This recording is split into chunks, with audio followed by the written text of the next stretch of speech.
The Maya and Incas of South America believed a race of giants existed on Earth before the Great Flood. So did many other ancient civilizations. Some took them for gods, others left likenesses of them in stone or wrote about them in their histories. The Greeks and Romans told of blood falling from heaven and landing in the lap of the earth goddess Gaia, who gave birth to the Titans, a race of fearsome giants.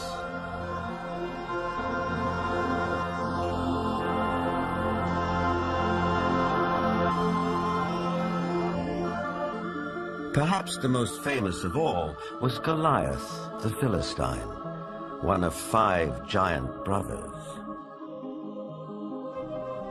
Vandal Jones is an archaeologist with a style of his own. He spent a lifetime tracking down Goliath and the Ark of the Covenant, with which the Jewish holy book of the Midrash tells us the giant made off. Goliath crashed his way through the Israeli soldiers, ran over and scooped the ark up on his shoulders, slew Pinchas and Hophni, and took the ark back to the camp of the Philistines. It was in this field, 15 miles southwest of present-day Jerusalem, that legend says Goliath was finally slain. Not by a giant warrior like himself, but by a puny boy, David, who, as this 9th century BC tablet indicates, would later become king of the Israelites. David reached into his script.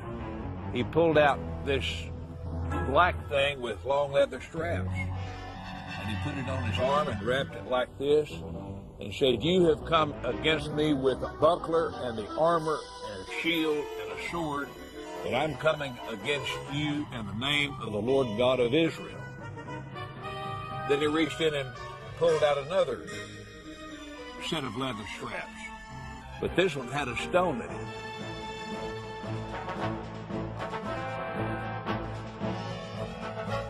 And like this, the shepherd boy cracked Goliath, stunned him. He didn't kill him. Goliath fell on his hands and knees. David ran over and took the sword of Goliath, this enormous sword that had killed Hophni and Pinchas. And with Goliath's sword, he decapitated him.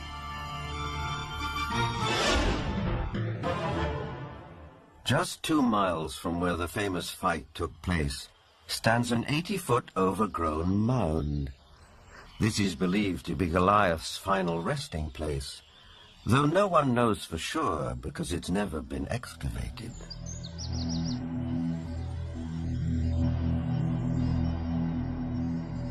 In the American Midwest, there are also many large mounds, which are said to be graves.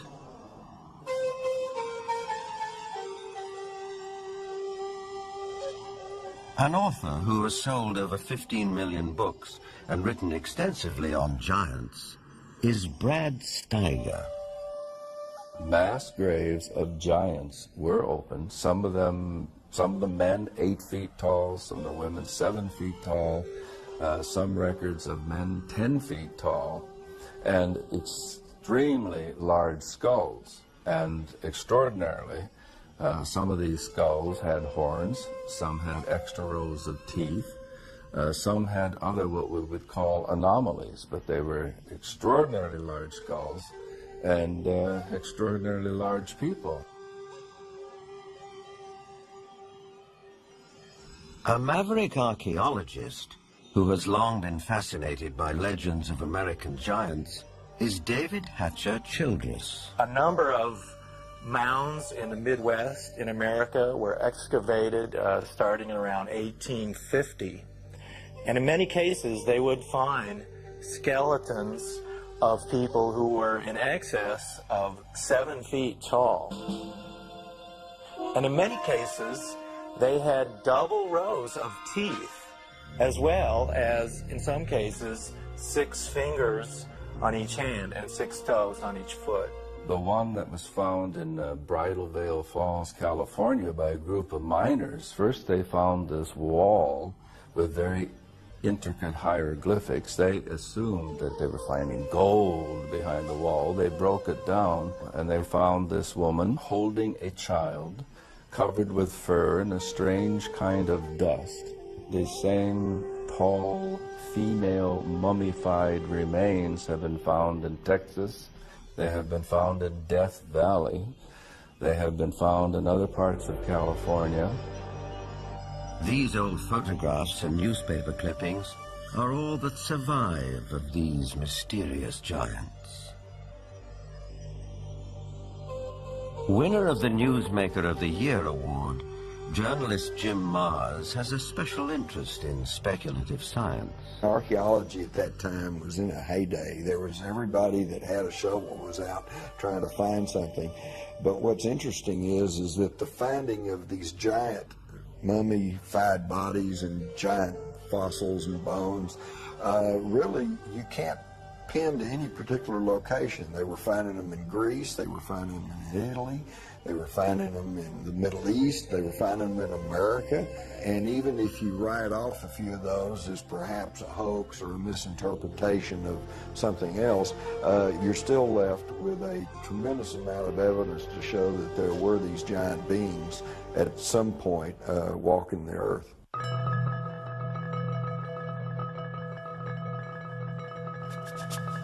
In 1912, ranchers started coming to this isolated cave near Lovelock, Nevada, to dig out bat guano for fertilizer. Inside, a surprise was waiting for them. They began excavating the 10 to 15 feet of guano that was here in this cave. They started discovering some unusual artifacts. They found duck decoys and baskets, other things for hunting and fishing in the nearby lake that's now drying up. But then they made some very unusual discoveries, and those were of red-haired giants that were mummified. These giants were 6.5 to 7 feet tall. In many cases they were mummified, wrapped up like Egyptian mummies, and they had long red hair going down to their shoulders. The ranchers couldn't explain it. It was the strangest thing they'd ever seen. But the Paiute Indians who lived around here knew all about it.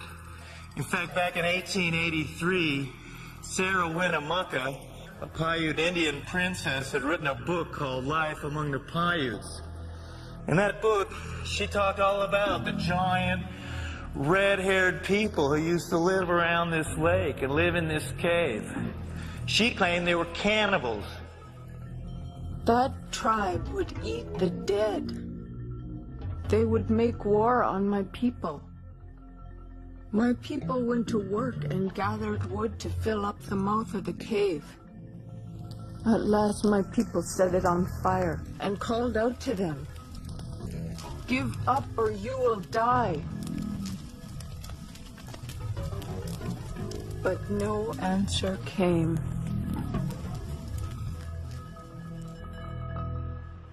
Now, one of the great mysteries of the West is what happened to these giants. There was nearly 60 skeletons brought out of this cave, but today they're nowhere to be found. Is it that there is some kind of archaeological cover-up that has occurred here? Something that concerns giants? Perhaps the entire story may be a rural legend, or like tons of buffalo bones, the remains may have been burned and used with the bat guano as fertilizer. Whatever the explanation, proof that there were giants here has disappeared. Yet at the same time, tantalizing clues to their existence can be found all over the world.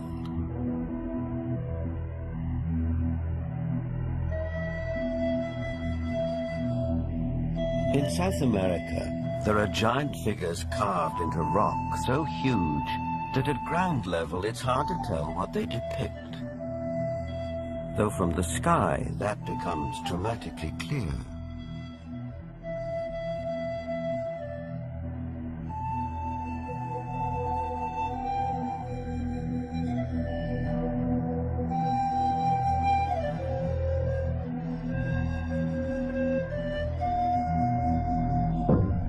This one in Chile, known as Cerro Unitas, at over 300 feet high, is believed to be the largest representation of a human-like figure in the world. Who carved it and why remains a mystery.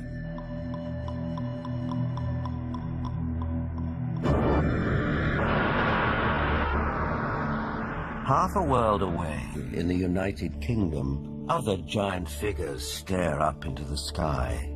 This one is known as Cerne Abbas near Shaftesbury.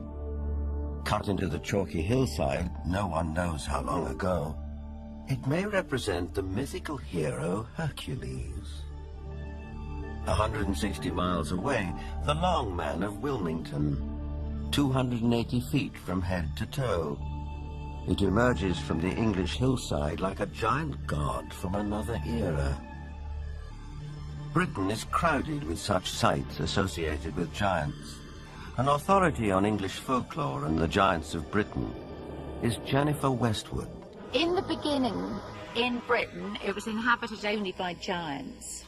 And in those days it was called Albion. And after the fall of Troy, a hero called Brutus came here with all his men and decided to conquer Albion. And so they battled for a bit with all these very savage giants. And they slew most of them. But there was one called Gog-Magog that they kept alive, 12 foot high. And he had a wrestling match with the Duke of Cornwall called Coronaeus. And first one got the upper hand, and then the other got the upper hand, and then Gog-Magog broke some of Coronaeus' ribs, and he got so enraged that he just picked up this 12-foot giant, and he ran to the coast, and he threw him over the cliff, and the giant was smashed on the stones below, and his blood stained the rocks red.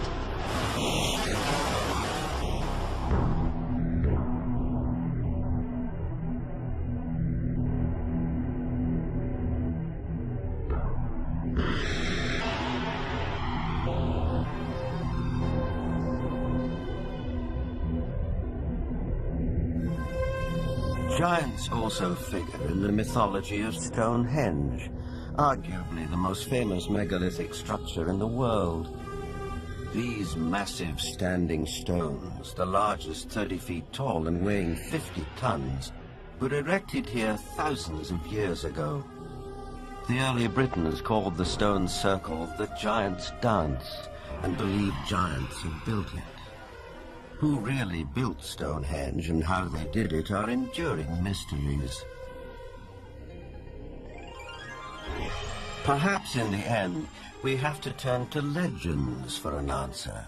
This was somebody in the past with a technology that we don't have, or a magical skill we don't have, creating these things.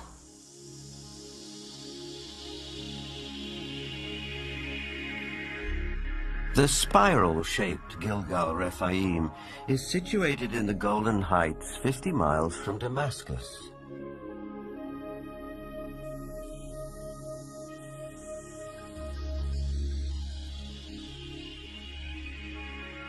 Constructed from an estimated 40,000 tons of loose rocks, it is remarkably reminiscent of Stonehenge. Both have been dated at around 5,000 years old and have similar megalithic stones. And like Stonehenge, Gilgal is also said to be associated with giants. Only in this case, there's biblical text which seems to support the claim.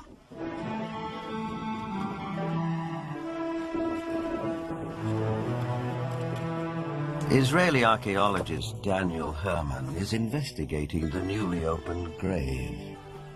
This is a tomb of someone, obviously a very powerful man. Look at the size of the stone slabs used. This must have taken an enormous amount of time and effort to construct.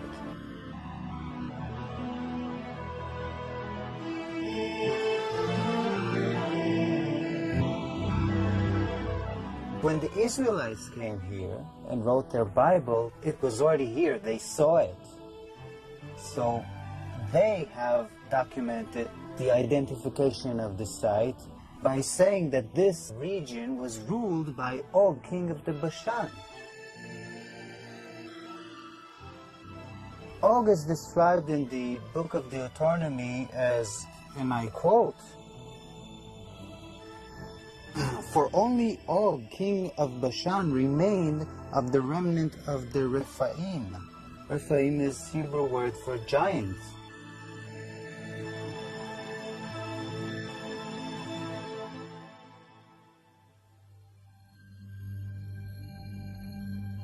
The surface of our planet is strewn with gigantic constructions dating back thousands of years. They're in the deserts, on the plains, under the oceans, high on the mountains, like those in South America. I think the world looked like the cities we see in Machu Picchu, Tiwanaku, Sacsayhuaman. I think it was a world peopled by giants who structured their buildings out of massive building blocks, 500-ton, 250-ton blocks. Massive ruins, the scale of which stagger the imagination, are found throughout Central and South America.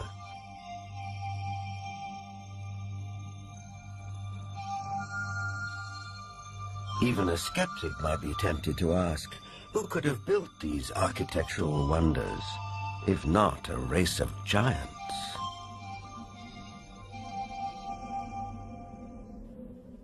People of the Mediterranean island of Malta have an ancient belief that their island was known as the last stronghold of the giants of Europe.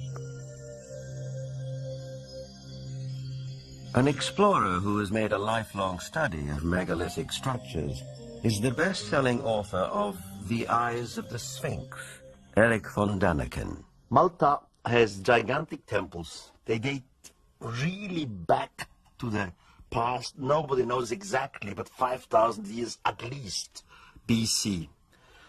And one of the temple in Gozo still today has the name the Temple of Giant, Gigantia, they call it there.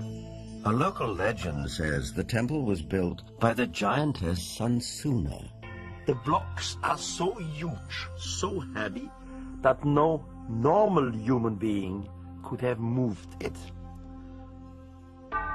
In Bolivia, only 30 kilometers from Lake Titicaca, there are gigantic stone platforms all over the place. The largest of it was once 29 meters long. Its weight has been calculated with 900 tons. Now, this is on a place where we are 4,100 meters high in the Andes, which means there are no trees, no wood, nothing. It is not possible to transport a 900-ton platform without any wooden rollers. Even with wooden rollers, it would be extremely complicated. So these facts are here. You can see them, touch them, photograph them, but there is no explanation for it. For sure, the pre-Inca Indians, the Aymara, were not able to move it. So what is it? What's the result? We don't know. On many places on Earth, we find structures which could be related or to ETs, to a technology which we do not understand, or to giants. ETs, giants, a secret technology. Believers take it in their stride. Here's the best-selling author of Architects of the Underworld, Bruce Rux. The architects are that race or those races who built all the megaliths in the old world, the pyramids, Stonehenge. They are the people who walked before us, the ones who inhabited this world before we did. We have called them gods. We've sometimes called them giants. They left their handiwork behind, and we have not been able to duplicate it. We've only reached the point now where we can really appreciate it. In Lebanon, 44 miles from Beirut, are the imposing ruins of Baalbek. There is mention of this place in the Old Testament's Book of Kings. Baalbek in particular is a very good example. That has the trilithon. Those are the largest stones in the world ever used for construction. They're so large we don't even know their actual weight. Those stones were somehow quarried, moved 5 miles, lifted 25, 30 feet in the air, and placed together so closely that you can't fit a razor blade or a piece of paper in between them. We have no idea how they did it. We don't have a crane in the world that can lift weights anywhere near what those things are. No one knows for sure, but according to Arab tradition, the earliest temples were built here after the Great Flood by a tribe of giants for the biblical king Nimrod.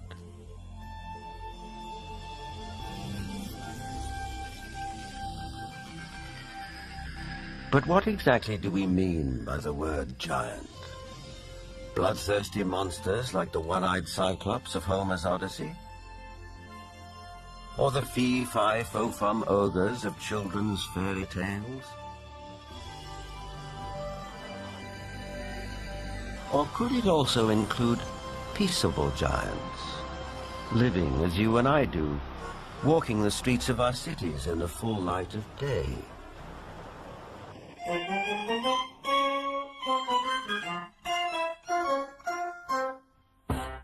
There are really two kinds of people who could be considered giants. There are giants who are genetically programmed to be tall, people who are normal, but their genes mean that their genes lead them to be very, very tall. And then there are people who suffer from some kind of a disorder, the most common of which, or at least the most well-known of which, is acromegaly, which is a disease in which there is too much growth hormone produced. And acromegaly has a lot of effects on the body. It not only leads to excessively tall people, but it also leads to potential problems with the skeleton and potential problems with some of the organs inside.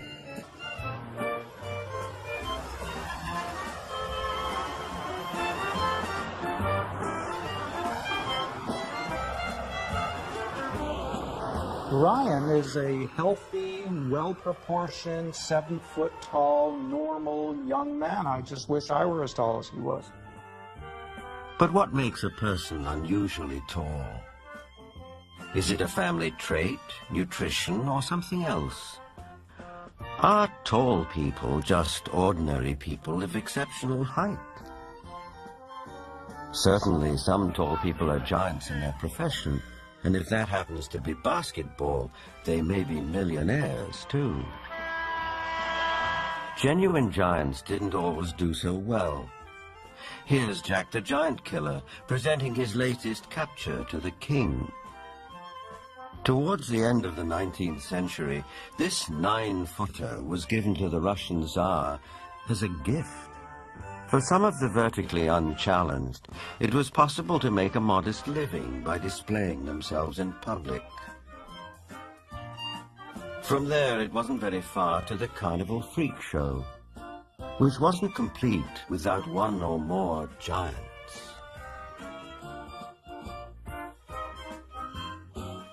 Even after death, they could still draw a crowd. Anna Swan and her husband Martin, both 7.5 feet tall, went on tour as the world's tallest married couple. It probably took 2 storks to deliver their 24-pound newborn.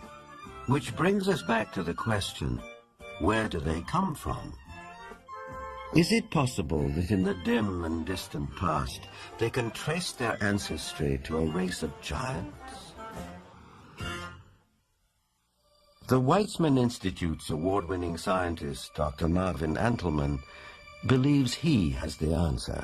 If we all have genetic material from the first man, then it is not surprising to find here and there that you would have a giant existing among us today, because it would be a recessive gene that would produce such a person.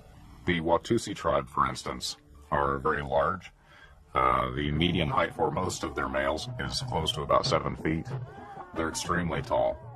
There are biblical references to even taller people who lived in ancient times. Rabbi Itzhak Marmostin of the Center of Jewish Studies in Vancouver, Canada. It seems quite clear because of the references in Genesis and later on the book of Numbers and also in Deuteronomy, which are all fairly consistent with each other, that there were gigantic beings that seem to stem from pre-flood era.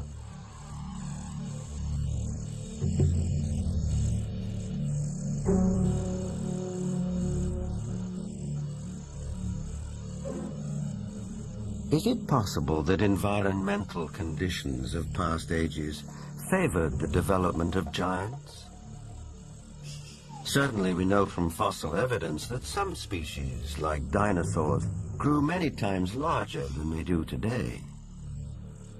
A supporter of this thought-provoking and controversial theory is Dr. Carl Bohr. Optimal genetic expression means the best that the organism has within the DNA is expressed because of favorable atmospheric conditions.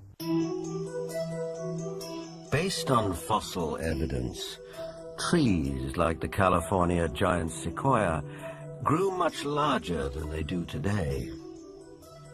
One theory explains this by proposing that environmental conditions in the distant past were more conducive to gigantic growth.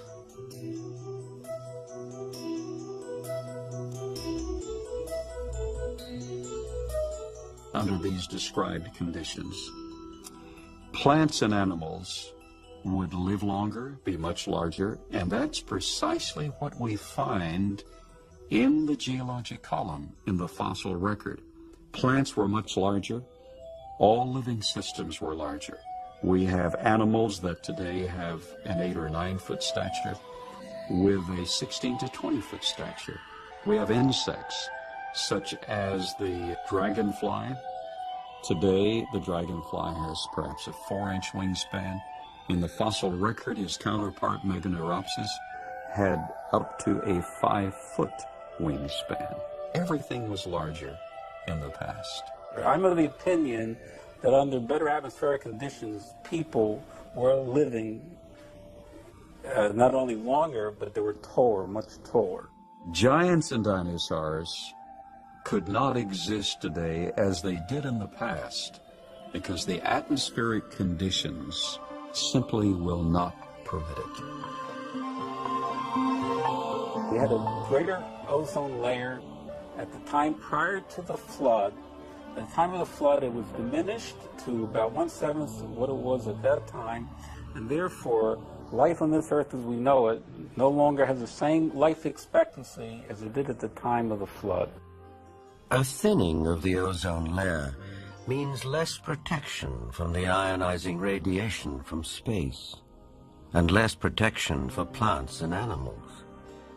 Being interested in Earth's original conditions, after 35 years of research on those parameters, I've attempted to reconstruct that context.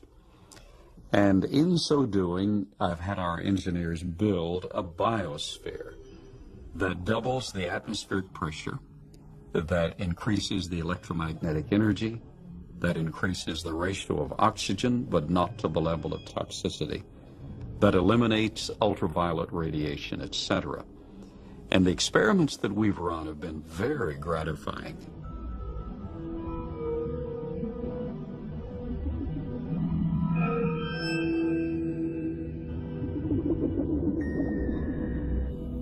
In our controlled scientific experiment, we have measured the effects of a pulsed electromagnetic field on biological systems. We have these Pachypiranha fish that normally at 3.5 years of age are about this size under optimal conditions. Yet we have them now in excess of 20 inches, weighing just under 5 pounds each. Under these controlled conditions, we have succeeded in producing giantism at an accelerated rate. Taken at face value, the research looks persuasive. though it has not yet been replicated by other scientists. The conclusion in the tradition seems to be fairly clear that gigantic beings were existing at one time, and that as human history developed, or physiological, emotional, spiritual changes took place, those beings who survived seemed to be of a smaller gene pool. But the possibility that there were other strands of humanity, as it were, seems to be almost explicitly stated in the Bible itself. In the book of Numbers, we are told that after wandering in the desert with his people, Moses sent out scouts to find a place where they could settle. The scouts went north to Hebron. On their return, they reported, "All the people we saw there are men of gigantic size. We felt no bigger than grasshoppers, and that is how we looked to them."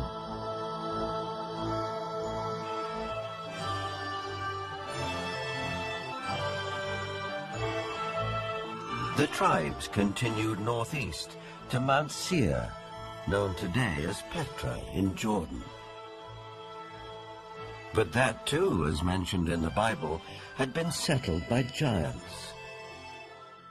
Wherever they looked, it seemed they found the remnants of giants.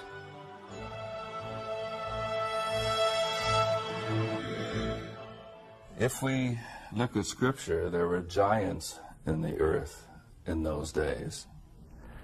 And if we take that literally rather than symbolically, that there were simply men of great powers and extraordinary abilities, then we could say that the first men, the first humans, were giants, or we could theorize that these giants came from somewhere else and used Earth as a colony. In itself, this notion is a startling idea. But a people more ancient than the Israelites believed the very same thing. They wrote that the giants were celestial beings who came not from Earth, but from another planet.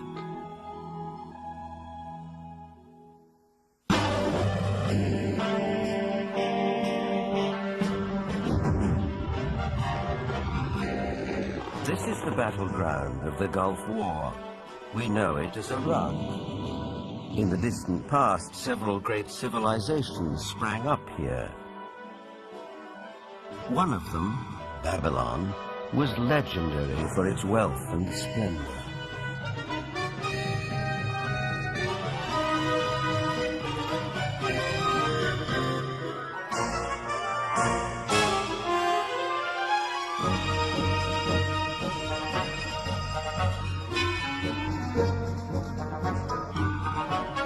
But long before Babylon, as long as 6,000 years ago, another remarkable civilization evolved. Its people were the Sumerians, who had an extraordinarily advanced culture.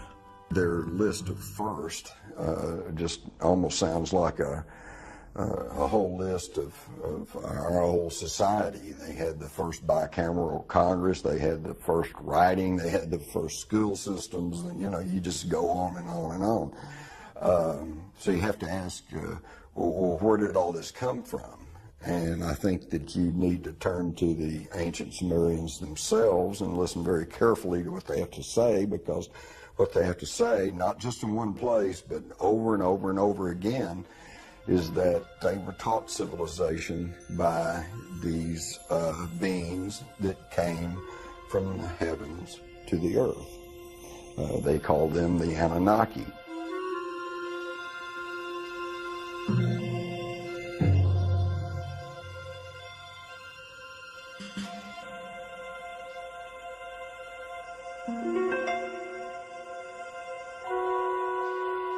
The Sumerians wrote down their history on clay tablets like these, which lay ignored in a Berlin museum for half a century.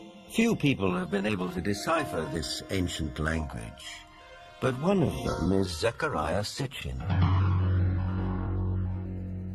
The writings and the pictorial evidence left behind by the Sumerians going back 6,000 years speak and depict people who came from another planet called Nibiru, and many of the depictions show them much bigger, at least by a third, perhaps more than the average human being, so they were giants. This Sumerian cylinder seal from a Berlin museum is astonishing for several reasons. First, it depicts our solar system with the sun at the center and the planets arrayed around it, a fact not known to European science till around 300 years ago. It also shows the planet Pluto, which we didn't discover till 1930. And amazingly, there's another planet, which the Sumerians called Nibiru, and believed that it was from where the Annunaki, or celestial giants, came from. If you look at the three figures depicted here, they all look more or less the same size. But if you bear in mind that this figure of the deity, that he is seated, and you add from the knee to the hip to his size, you will realize that he is about 10 feet tall, a giant, one of those who from heaven to earth came. Looking for signs of extraterrestrial life, astronomers have searched deeper and deeper into the universe. But all along, maybe they should have been looking closer to home. For it's in our own solar system that a mysterious object has recently been detected, near where the Sumerians placed their planet Nibiru, home of the Anunnaki. For the believers, this is convincing evidence that the celestial giants are real.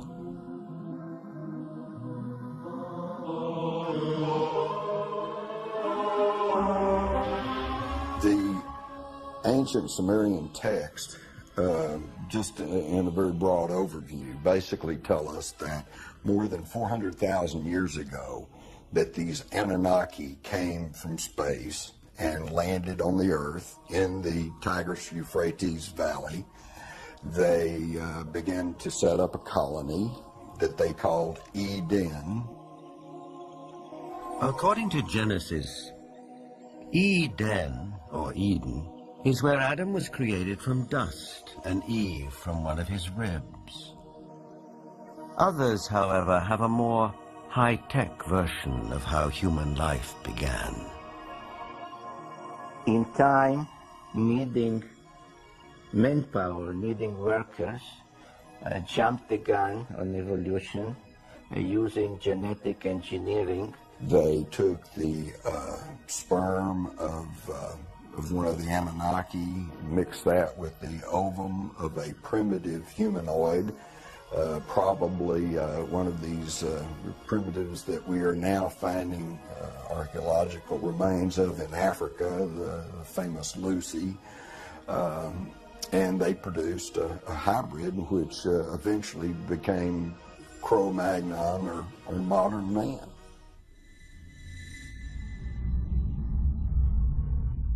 Legend has it that when the Anunnaki came back after several thousand years to see how their genetic handiwork had turned out, they found the Earth females irresistibly attractive.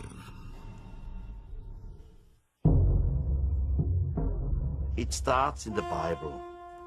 There you can read, in the beginning at Moses, when the sons of the gods saw that the daughter of man were beauty, they took them to wife.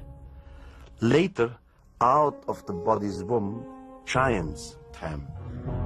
So destructive were these titans that the Anunnaki who fathered them decided to destroy them. The apocryphal book of Baruch even tells us how many giants were wiped out. The book of Baruch says, "Then the Lord created the great flood, destroyed all life, which then was on earth, including the 4,090,000 giants."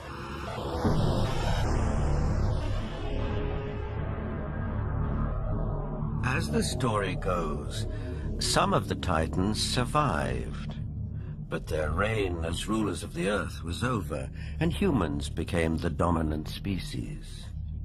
Still, the giants live on in memory, like something deep-rooted that comes from the beginnings of our existence. For some, this is far more than a simple memory. Perhaps they are the ones who report more and more encounters with giants emerging from UFOs. These believers will assure you that the Annunaki or celestial giants are coming back.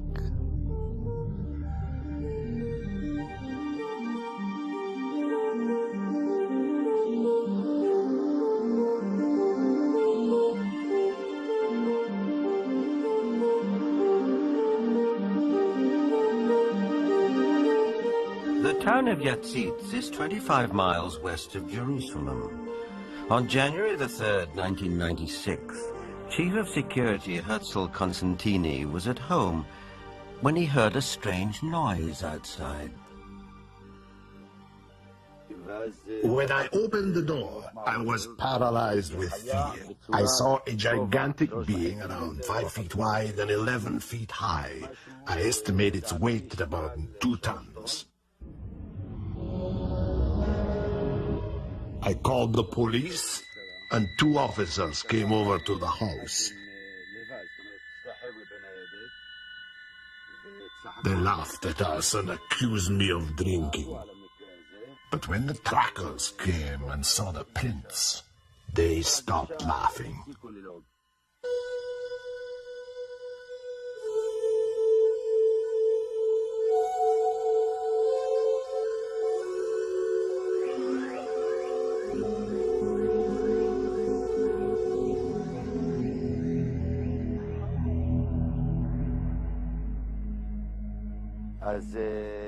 The tracks led right across my field. Many of them were 14 inches deep.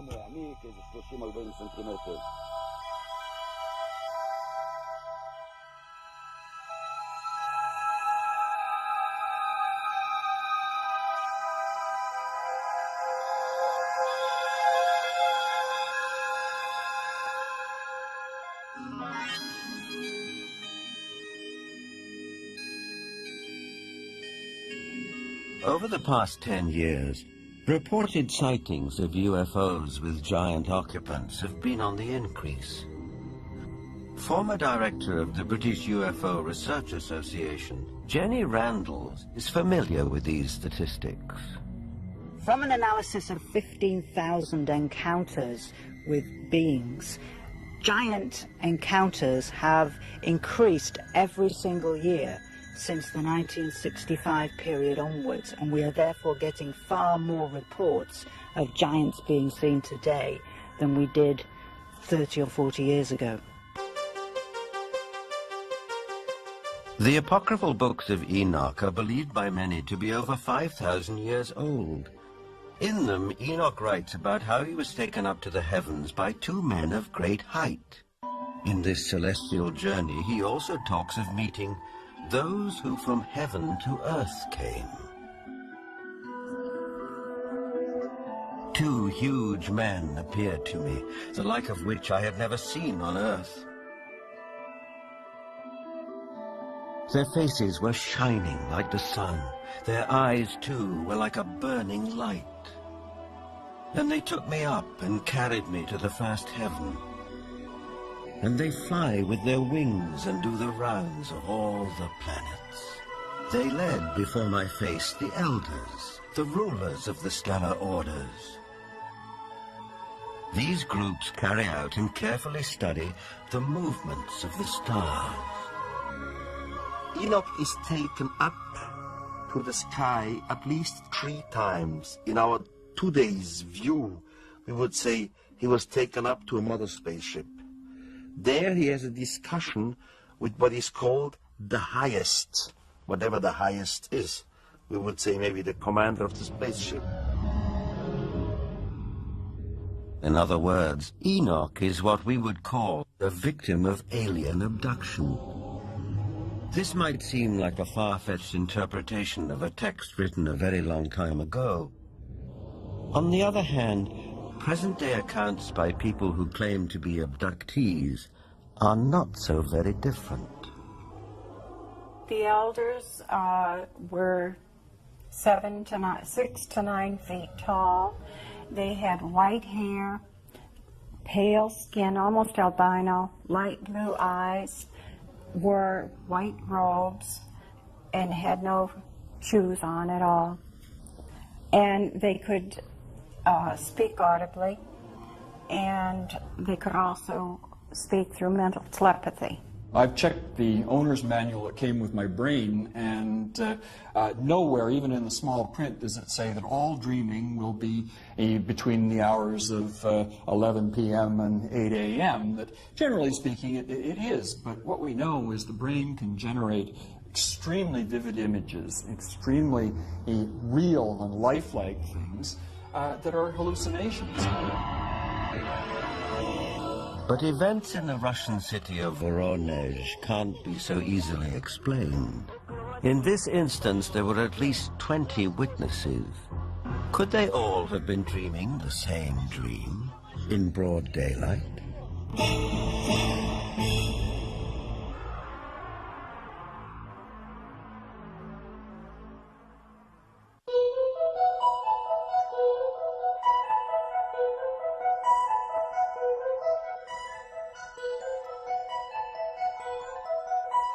In September of 1989, something happened in the city of Voronezh, 200 miles south of Moscow, which caught the attention of the world press. For several weeks, strange lights were seen over the city. Then on September the 27th, it was reported that a spacecraft landed in one of the city's public parks, from which 3 alien giant figures emerged. Nothing remotely like this had happened in Voronezh before. Before coming to America in 1990, Ukrainian journalist Paul Stonehill covered the Voronezh story for the international press. Top Voronezh researchers of anomalous phenomena who include scientists, geologists, and also some military people went to the site immediately thereafter. They were on the site on the 3rd of October studying and collecting specimens.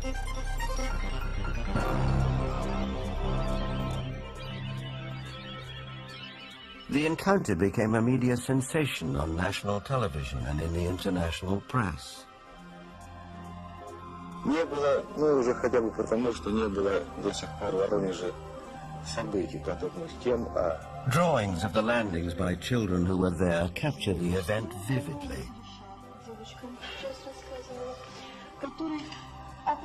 It attracted the attention of the media around the world because it was effectively endorsed by TASS, the Soviet news agency, who up until that time had certainly not given any credence at all to this kind of story. They had the chance to talk to many eyewitnesses, adults as well as kids, policemen, school teachers, students, scientists who had witnessed similar or even differently shaped UFOs.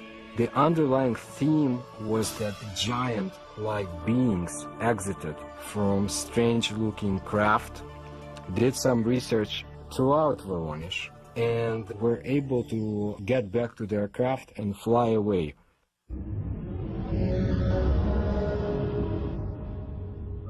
For once we had a genuine large number of people all correlating with one another, describing the appearance of these giants. So it was not a case of you simply believe a witness or you don't. Here you couldn't fail to believe them because there were so many of them talking in concert. Находился я в это время I was standing not far from the main road of the South Park, and I saw this flying object at an approximate height 250 meters. It stayed at the same height and did not move horizontally. I was very interested by all that, because it could not be any kind of meteorological balloon. There was a squeaking sound. Perhaps some drilling tool was operating, like it was boring a hole in the ground. The creatures started coming out. They did not look too much like humans. They were much taller than humans. They did have shoulders, but I didn't see the head. He was huge, really huge, bigger than we are. He was a mighty figure. In 1989, Sergei Makarov was one of the school children who was in the Voronezh Park.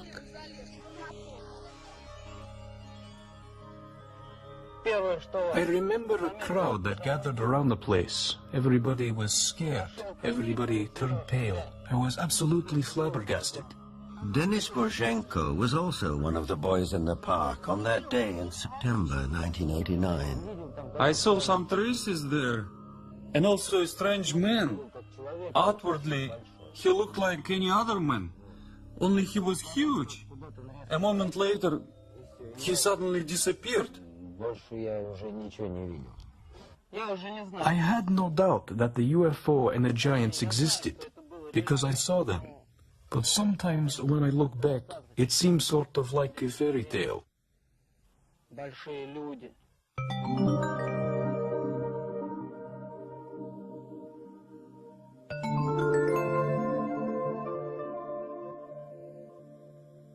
What we're seeing today is very much what we have seen all throughout history. It's nothing new.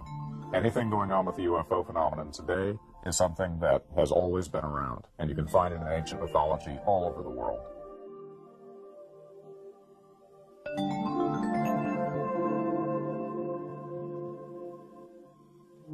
We have the legends, and of course, in some cases, we have cave paintings of giant-looking beings and even footsteps. I would think something was in the past, and this something was much bigger than our normal earthlings.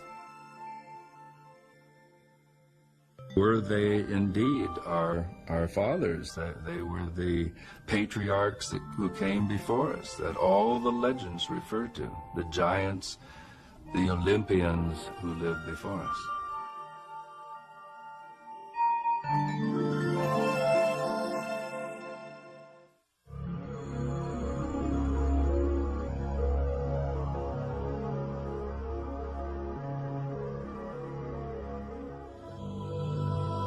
Whether fact or fantasy, giants have occupied our collective consciousness for as long as we can remember. But did a race of giants ever truly walk the earth? The ancient texts, as well as some of the evidence, suggest they did.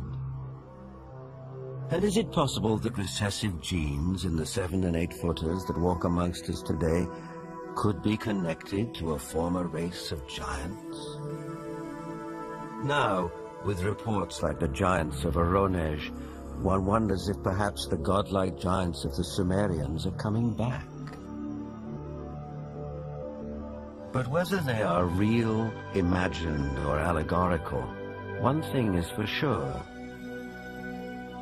The mystery and the myth of giants will be with us for a long time to come.